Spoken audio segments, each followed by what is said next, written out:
बहुत समय पहले की बात है। एक छोटे से गांव में एक गरीब किसान रहता था जिसका नाम रमू था। रमू ईमानदार और मेहनती था, लेकिन किस्मत ने उसका साथ कभी नहीं दिया। उसके पास खेती के लिए बस एक छोटा सा खेत था और वही उसकी रोजी रोटी का सहारा था।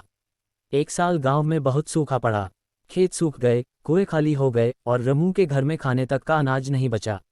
उदास होकर रमू जंगल की ओर चला गया। उसने सोचा कि लकड़ियां काटकर कुछ पैसे कमा लेगा। जंगल में चलते चलते रमू को एक अजीब सी पुरानी हांडी जमीन में आधी दबी मिली। हांडी चमकदार थी और उस पर कुछ सुनहरे अक्षरों में लिखा था, जो इसमें डालेगा वो दुगुना होकर निकलेगा।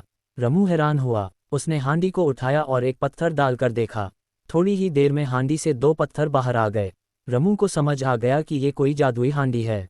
वह खुशी खुशी उसे अपने घर ले आया और प्रयोग करने लगा। वह उसमें चावल डालता, दुगने निकलते। गेहूं डालता, दुगना मिलता। धीरे धीरे रमू अमीर हो गया, लेकिन वह फिर भी दूसरों की मदद करता और साधारण जीवन ही जीता। गांव में एक लालची सेठ रहता था। उसने रमू की अमीरी का राज जान लिया और एक रात चोरी छिपे रमू के घर से हांडी चुरा लाया।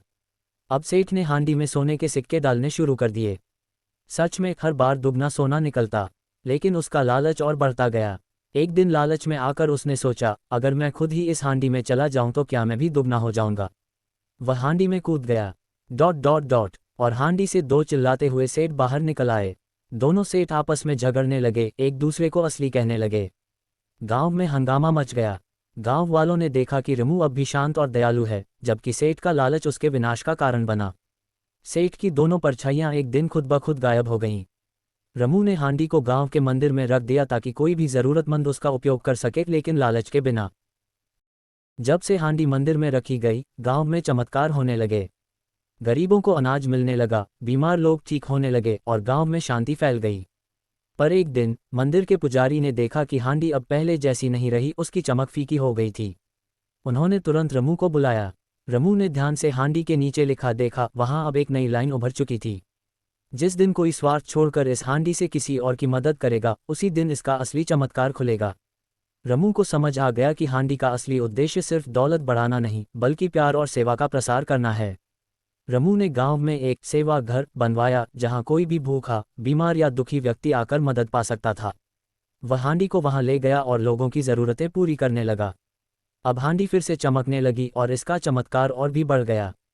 कोई भूखा आता तो भरपेट खाना मिलता, कोई बेरोजगार आता तो औजार और काम मिलते, किसी के कपड़े फटे होते तो नए कपड़े निकल आते। धीरे धीरे गांव की तस्वीर ही बदल गई। लोग अब सिर्फ अपनी नहीं, दूसरों की भी सोचने लगे। सेवा घर में रोज मदद करने वालों की लाइन लगने लगी। हांडी अब किसी एक की नहीं, पूरे गांव की संपत्ति बन गई। उधर सेठ, जो अब गरीब और तन्हा हो गया था, गांव लौट आया। वह शर्मिंदा था और डर रहा था कि लोग उसे दुत्कार देंगे। लेकिन रमू ने मुस्कुराते हुए उसका स्वागत किया और कहा, ग्रेटर देन, अगर आपने अपनी गलती मान ली है तो आप भी हमारे सेवा घर का हिस्सा बन सकते हैं। सेठ की आंखों में आंसू आ गए। अब वह भी सेवा करने लगा और उसका जीवन भी बदल गया। ग्रेटर देन, सच्चा चमत्कार किसी जादू में नहीं, बल्कि हमारे दिल की भलाई में होता है। जादुई चीज़ें तो खत्म हो सकती हैं, लेकिन नेक इरादे और मदद का हाथ हमेशा अमर रहता है।